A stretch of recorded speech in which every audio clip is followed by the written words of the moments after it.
Before we break for lunch, I want to introduce you to someone I've had a quasi-coaching love affair with for almost 20 years, 19 years. Will you, in advance, give a big round of applause and say hello to the amazing Maxine Gellens? So Maxine. Are you coming here?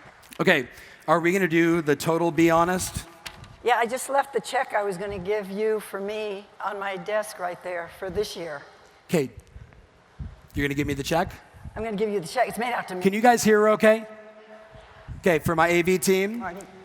So Maxine, how many years in a row have you made $1 million? Ooh. Well, since about 1998. Since 1998. Thank you, Marty. 1998. How many years is that?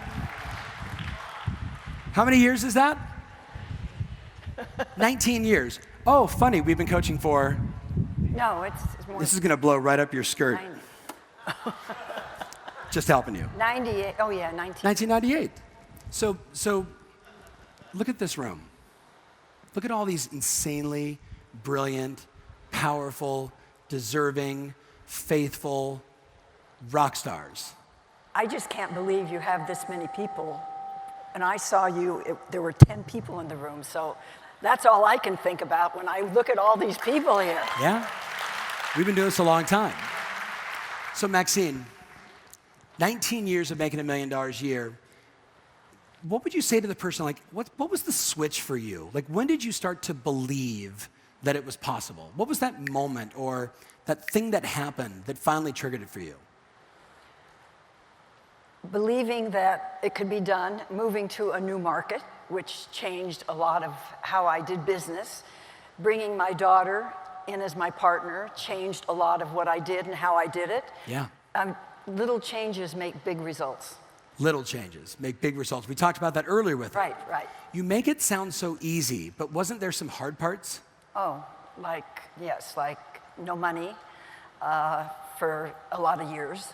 And one year I had to borrow money from a now very, very good friend who was a client of mine in, I think, the actually early 90s, late 80s. It was terrible. We did no business, and I owned all these properties and couldn't make my payments and was getting a divorce. So all that just kind of made things very, very difficult. So you kind of refocus and look at what you have to do in the future and try to learn from the past as to what you do for the future. Yeah. That's what I did.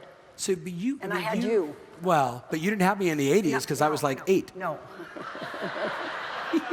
I heard a lot about you. Yes, you did. So if you could wave a magic wand with everybody inside this room, because you know me, I have like so much faith and so much belief that every single person inside this room has it in them. In between myself and you and all the trainers and all the amazing people here, we just got to get them to start believing that they can.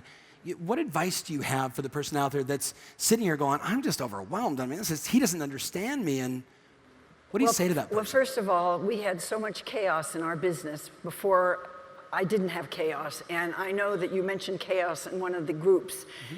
If you have chaos in your office, in your business, get rid of it, because that can take 50% of your business away from you. It's too much strain on your time and energy and thoughts. So that we did because we ended up with coaching, and the coaching did that for us. Yep. And he didn't tell me to talk about coaching, so I'm just telling you that. They just know that we're having a love affair. I haven't discussed any of this with Tom. And the other thing... But, okay, they got to get rid of the drama? The drama. How do they do that? What if they're the drama? Then you need to kind of look at yourself and maybe go to a psychological type of event, which I did. I went to Landmark Education, and yeah. I spent, and there's a few people in the room here that I went with, I spent 2 weeks in a hotel in Los Angeles doing that, and I looked at myself and said, you're a storyteller. And I told all these stories to make me feel better about what I wasn't doing than what I was doing. And I mean, I haven't taken that for like 15, 20 years, but I still remember what it did for me. And I was told to do that from your dad. Yeah. And so I went to Landmark, and that got me going into learning how to not tell stories and not make excuses for what you're not doing, and kind of give you a privilege for what you are doing. So I think that started the focus. I didn't even think about that until just now. I did. So think about this. You ready? You've been doing this for how long, selling real estate? 42 years. It'll be 43 years in March.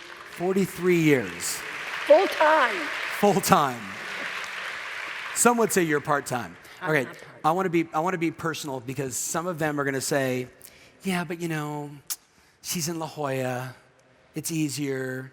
I'm in Iowa. Some of them are going to say, I'm too old. Some are going to say, I'm too young. So we're amongst friends. Okay. I got an invitation recently.